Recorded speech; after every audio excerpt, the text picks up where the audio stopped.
Hola chicos, en este segundo grupo de vídeos vamos a estudiar lo que es el telescopio, el microscopio compuesto, y lo vamos a estudiar a la vez porque creo que es como se entienden un poquito mejor, para que veáis las similitudes y las diferencias.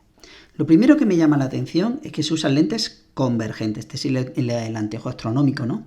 El que vemos las cosas, el que usamos los telescopios terrestres, ¿no? Pero el que vemos las cosas al revés, ¿de acuerdo? O sea, yo si uso uno de los que miro las estrellas y miro cualquier otra cosa, veo las cosas invertidas.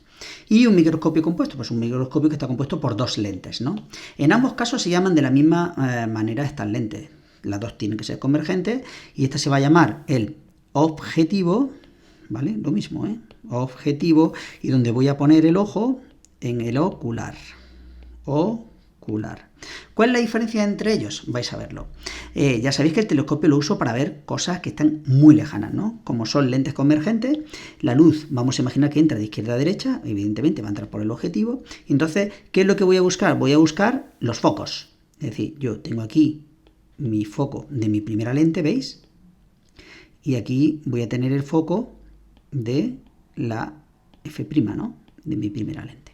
Y ahora, cuando vaya a calcular en el ocular, lo ideal, es decir, para que se comporte como un telescopio, es que ese mismo punto me va a coincidir con el foco objeto de la segunda lente, de tal manera que este será F'2. Vamos a ver la diferencia con el microscopio. En el microscopio justamente no coinciden en el mismo punto, están separados, y eso es lo que se llama en el microscopio intervalo óptico. Entonces, para que me salga bien, voy a ir construyendo las imágenes y veréis por qué sucede esto. En el caso del telescopio, tenemos que ver que nosotros estamos trabajando con con objetos que se encuentran muy lejanos, es decir, se encuentran en el infinito, desde el punto de vista de la óptica, ¿no? Y entonces vamos a ver qué ocurriría con un rayo cualquiera, ¿no? Imaginaos que yo entro con un rayo que viene desde el infinito, ¿vale? Entonces viene paralelo a mi eje óptico, todo un objeto que se encuentra muy lejano, en el infinito. Y ahora, fijaros cómo entra paralelo al eje óptico, ¿por dónde va a pasar? Efectivamente va a pasar por F'1, ¿veis? Pasará por F'1. Ahora me estoy fijando en F'1, ¿eh? Ahora, con respecto a la segunda lente, que sería el ocular, pues si os dais cuenta, está pasando por F2, por lo tanto, cuando llega a la segunda lente va a emerger paralelo al eje óptico. Y esto es genial. Fijaos, la imagen se me va al infinito. Y si habéis mirado la lupa, cuando sitúo el objeto en la posición F, esto es perfecto. ¿Por qué es perfecto? Porque yo mi ojo lo voy a situar aquí. Y entonces, la imagen, si yo no miro por un telescopio, no se produce, pero al mirarla, mi ojo se comporta como una lente convergente, y entonces todos los rayos paralelos van a converger justamente en la retina, con lo cual puedo pasar muchas horas mirando a través de un telescopio, no me voy a cansar, porque la imagen no se va a encontrar por encima de los 25 centímetros, que es la acomodación inicial que necesita el ojo. Por encima de 25 centímetros el ojo está acomodado, y por debajo de 25 centímetros el ojo está forzando. Esto para un caso de un ojo amétrope, ¿no? Si fuéramos miopes, ya sabemos que nos podemos acortar bastante, ¿no?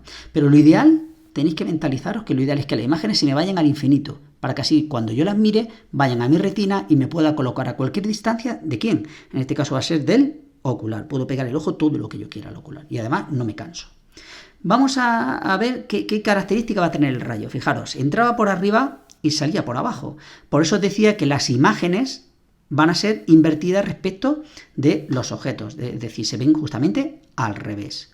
Y ahora la idea es, aquí no se trata de aumentos laterales para ver cuánto aumenta el telescopio, porque si calculamos el aumento lateral veis que os va a dar 1. Aquí lo que hablamos son aumentos angulares, es decir, con qué ángulo estoy viendo, en este caso la estrella sin el telescopio, y con qué ángulo veo la estrella con el telescopio. Me voy a dar cuenta que con el telescopio la veo con un ángulo mayor, y entonces mi sensación es que está más cerca. Cuando yo me acerco a las cosas, el ángulo aumenta, por lo tanto las veo más grandes. Vamos a ver si lo entendemos. Imaginar que desde el punto de vista A estoy viendo esta columnita violeta, ¿no? Que puede ser cualquier cosa, ¿no? ¿Bajo qué ángulo la estoy viendo? Observar, ¿veis? Mi ojo, imaginaros que está en el punto A, ¿no? Pues la estoy viendo con este ángulo, ¿veis? La veo con ese ángulo, vamos a llamar ese ángulo alfa. Y ahora, si yo me acerco, ¿cómo voy a verlo? Lo voy a ver con este ángulo, es decir, lo voy a ver con mucho más ángulo, ¿veis? Lo voy a ver con este. ¿Veis? Este ángulo beta es mayor que el ángulo alfa, y por eso lo veo más grande, porque lo que tiene es el aumento angular, es decir, la cosa sigue teniendo el mismo tamaño, tanto para A como para B, desde el punto de vista del aumento lateral, pero desde el punto de vista del aumento angular, al acercarme lo veo con un ángulo mayor, y entonces mi percepción es que lo veo más grande.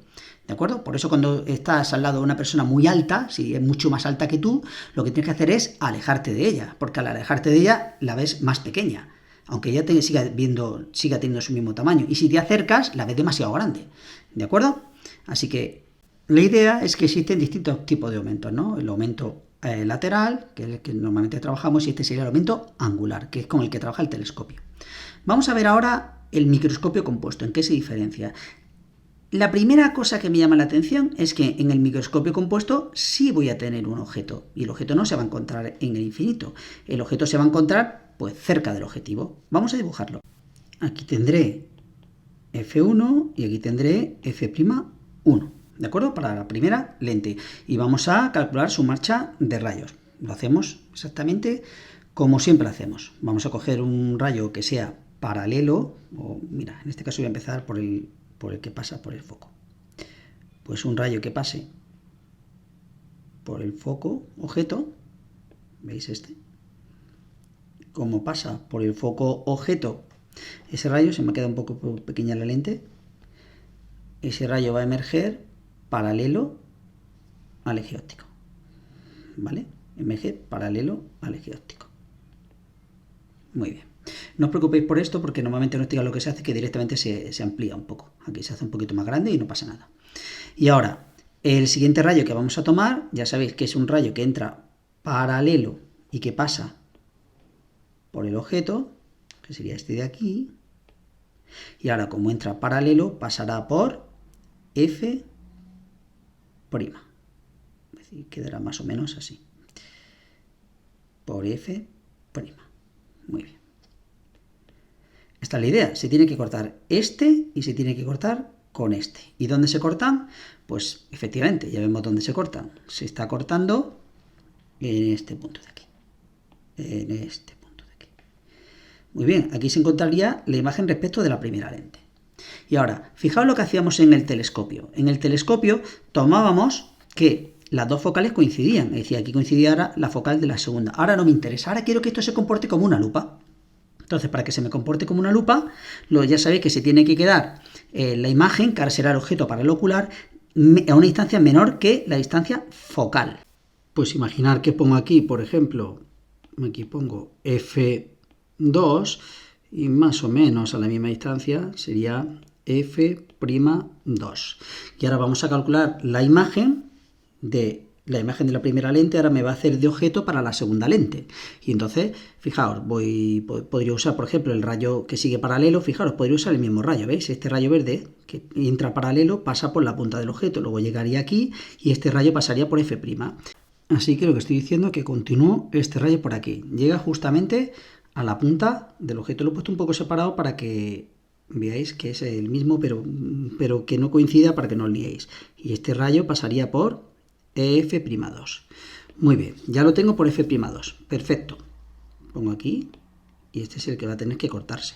¿Cuál me voy a coger ahora? Pues qué tal si me cojo uno que pase por el centro de curvatura de la lente, es decir, por el vértice, y no se va a desviar. Y me va a quedar algo tal que así, ¿veis? Pasa por la punta del objeto, pasa por el vértice, que sería mi centro óptico, y ese rayo no se desvía. Muy bien. Este sería el de entrada, y cuando pasas sería el de salida. Luego se tiene que cortar este, ¿con quién? Con este. Veis que aquí se me van abriendo y no se me cortan. Luego tendré que coger las prolongaciones hacia atrás. Aquí me va a quedar tapada por esta de aquí, y esta de aquí va a ir hacia acá. Vamos a poner la del verde y vemos dónde corta. Más o menos va quedando por aquí. Y el azul, si bajamos un poquito, va a quedar... Y aquí tendríamos, justamente en este punto aquí, encontraríamos el punto de corte de ambos rayos. Vamos a trazar cómo sería la imagen. Y la imagen me quedaría algo así. Muy bien. Como vemos, la imagen me va a quedar, fijaos, virtual, porque se cortan las prolongaciones de los rayos. Luego esto es una imagen virtual, invertida y mayor que la del objeto inicial. Pues bien, pues hay que señalar alguna cosa importante, porque ¿dónde vamos a situar nosotros nuestro ojo? Pues bien, lo tenemos aquí, lo vamos a pegar al ocular. Pero ¿qué es lo que ocurre? Que para que esto se vea bien, necesariamente la distancia entre la imagen final del sistema y el ojo tiene que haber una distancia de unos 25 centímetros, esta distancia, porque si no hay 25 centímetros, entonces el ojo voy a tener que empezar a forzarlo para Es como cuando intentáis ver algo que está muy cerca. Imaginaos que os ponéis algo a 10 centímetros y empecéis a intentar leerlo. Puedes leerlo, pero fuerza mucho la vista. Y entonces acabarías cansado. Entonces el microscopio nos cansaría mucho la vista. Entonces, ¿cuál sería la solución? Pues si habéis visto en la lupa dónde al final es el mejor sitio para situar el objeto, pues aquí va a pasar exactamente igual. Es decir, el objeto, para la imagen, es decir, objeto para la segunda lente, que es la imagen de la primera, que es este violeta, si lo sitúo aquí en F2, ¿qué va a pasar? Que entonces ya el rojo se va a ir al infinito, porque al estar el objeto en el foco del ocular, se me va al infinito, es decir, rayos paralelos. Al ser rayos paralelos, si yo no lo miro, no se produce la imagen, pero en cuanto yo lo mire, al fin y al cabo esto es una lente convergente. Entonces, ¿dónde se van a producir las imágenes? Pues claro, como son paralelas, se me van a producir en el foco del ojo, y el foco del ojo está justamente en la retina, con lo cual ya puedo pegar el ojo todo lo que yo quiera al ocular, porque como la imagen se va al infinito, ya no pasa como aquí, que tiene que haber estos 25 centímetros. Al estar en el infinito ya lo he superado. Y entonces ya puedo pegar el ojo todo lo que yo quiera al ocular y ya no me cansaré de estar viendo lo que es el objeto inicial. ¿De acuerdo?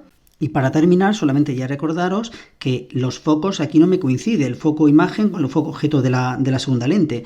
En el telescopio sí, pero esta distancia además tiene un nombre, ¿eh? Se llama intervalo óptico del microscopio. Y nada más. Con esto me despido, hasta el siguiente ejercicio. Un saludo.